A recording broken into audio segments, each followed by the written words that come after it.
The car I'm in right now is the Kia EV5 GT line model, the fifth dedicated electric vehicle in the Kia EV family. Even though it's classified as a compact SUV, its boxy SUV design makes it feel much larger to the observer. For reference, I bought a Kia EV3 long-range Earth model last August and have been driving it since.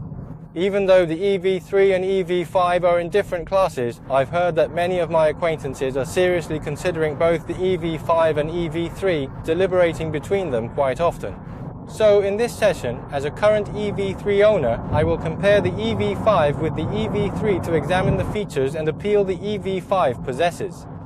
Alright, first the EV5 is equipped with an 81.4 kWh NCM battery from CATL. It's only available as a long-range model. The EV3 long-range I drive also has the same 81.4 kWh capacity, but the battery is a joint venture with LG Energy Solution. There's also a standard model with a 58.3 kWh capacity. So while the long-range battery capacity is the same, people are divided on their preferences depending on the manufacturer. Moreover, both the 18-inch and 19-inch tires for the EV5 are certified for a combined driving range of 460 kilometers on a single charge. It's interesting that the driving range is the same, despite curb weights of 1,995 kilograms and 2,010 kilograms.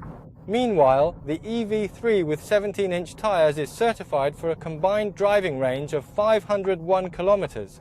But the 19-inch model at 478 kilometers only differs by about 18 kilometers. The EV3 with 19-inch tires has a curb weight of 1,850 kilograms, which is quite different from the EV5, yet the driving range isn't as different as you might think.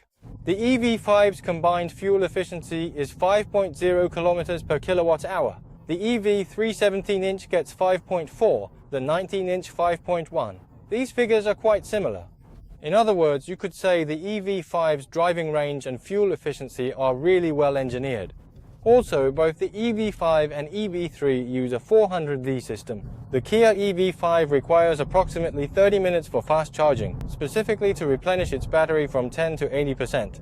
And just like the EV3, the EV5 uses a front-wheel single motor. Max power is 160 kilowatts, max torque 295 Newton meters. In the case of the EV3, the max power is slightly lower at 150 kilowatts, and the max torque is 283 Newton meters. However, since the EV5 has a heavier curb weight, this difference in max power and torque seems to balance out.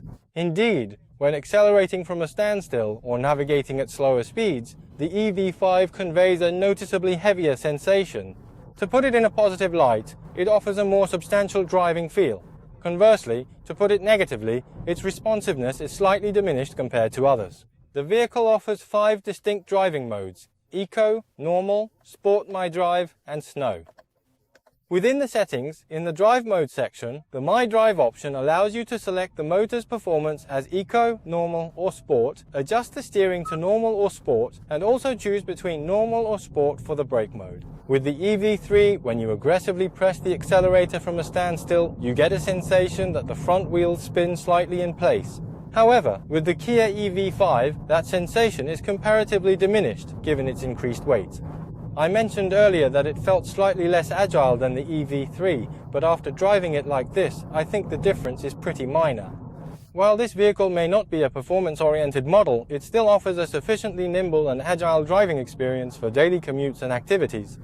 Well, there's less of a sensation of leaning side to side than I anticipated when going around corners, and now I've just gotten onto the highway.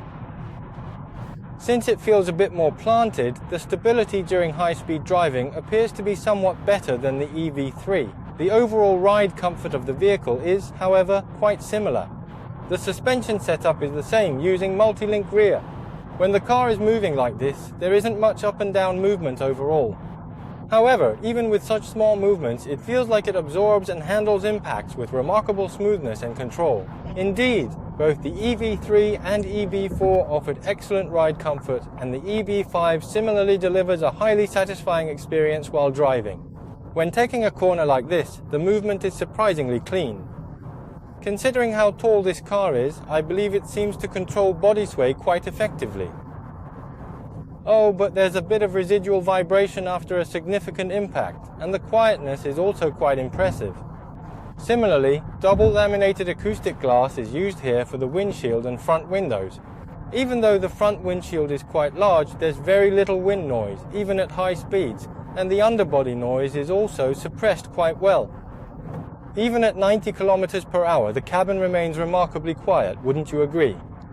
So, while the car's power output is on the decent side, I'd give really good scores for its interior space, ride comfort and quietness. Its driving range and efficiency are also good.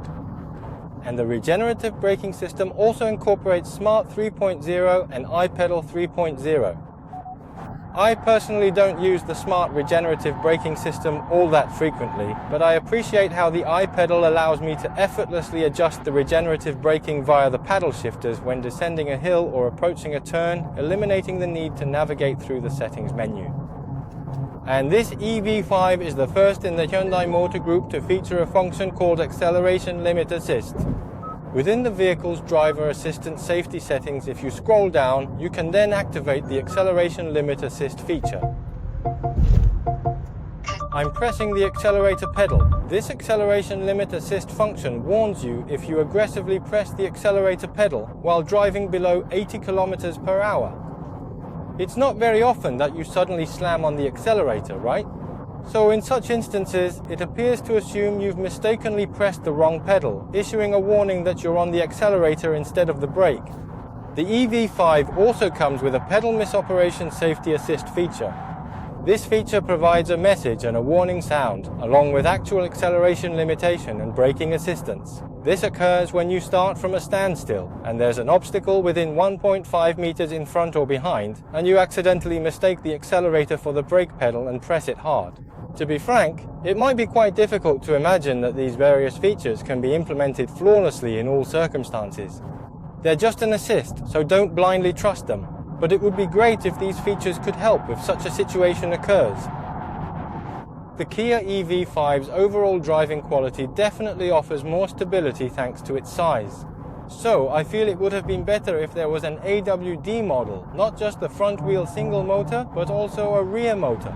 The Kia EV5 is 4,610 mm long, 1,875 mm wide. The height is 1,715 mm, and the wheelbase is 2,750 mm. That's quite large for a compact SUV. Thanks to this smart configuration, the perceived interior space feels even larger. The Kia EV3, however, is 4,300 mm long, 1,850 mm wide, 1,560 mm high, with a 2,680 mm wheelbase, quite different from the EV5. And you can really feel that size difference in person. But the EV3's interior space isn't really that small. There's ample space for 4 adults in both the first and second rows. However, the Kia EV5, on the other hand, provides a much more comfortable and ample space. Rear legroom is also a generous 1,041 mm. The standard cargo capacity is 566 litres, far exceeding the EV3's 460 litres.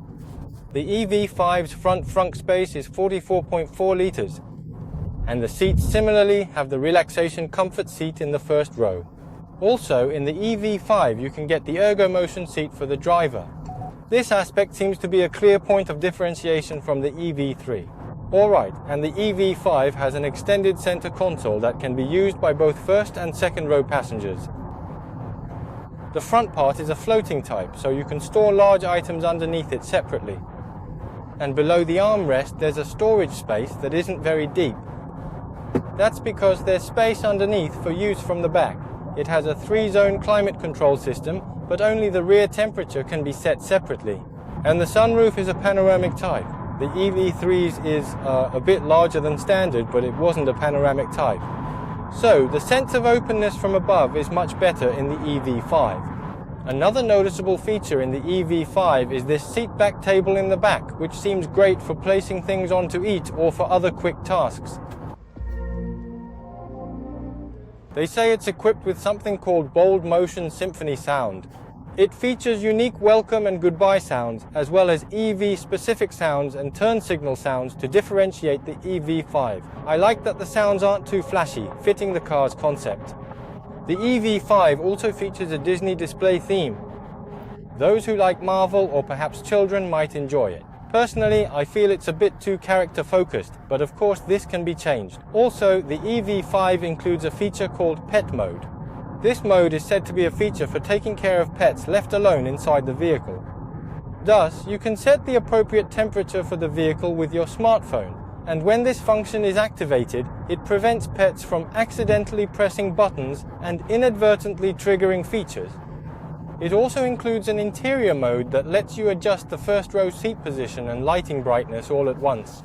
Also, the cargo area incorporates Kia Add Gear, initially introduced in the PV5. The vehicle's exterior front design has a headlamp design similar to the EV6. For the daytime running lights, it features the star map signature lighting that runs across the center. The rear combination lamp at the back extends vertically and horizontally. Moreover, the wide tailgate design contributes to its more authentic SUV look and feel. You can choose from a total of 9 exterior colors for the EV5, and there are 4 interior colors to choose from. They also offer the GT line trim, the design-focused model I'm in now. The shift lever is also an electronic column type. The on/off button is on the inside. You intuitively turn it forward for drive and press the end for park. The infotainment system is similarly responsive, and the steering wheel has a wheel grip detection type. Therefore, even when highway driving assist is activated and you're not actively steering, simply resting your hands on it helps to keep the car stably centered in its lane. Finally, let's talk price. After tax benefits, the Air trim starts at 48.55 million won, the Earth at 52.3 million, and the GT line at 53.4 million won. In Seoul, the Air trim's actual purchase price is projected to begin in the low 40 millions. Since the EV5 was first sold in China, there's a difference between its price there and the domestic sales price in Korea. But still, they can't sell the EV5 for less than or the same price as the EV3 or EV4, right? So, consumers who were waiting for the EV5's domestic release probably expected the product's quality to reflect that price difference. Domestic consumers tend to prefer domestically manufactured batteries. They were likely disappointed by the CATL battery. But after actually driving it, I found that despite its heavier and larger body, it has managed to maintain a good driving range and efficiency. And the overall driving quality, ride comfort and quietness are quite satisfactory. Plus, the interior space is relatively larger, offering a more relaxed and practical environment. And most importantly, I think it's a positive that it expands the options for consumers. Yes, this has been Motor PD's Jung Won Jun. Thank you.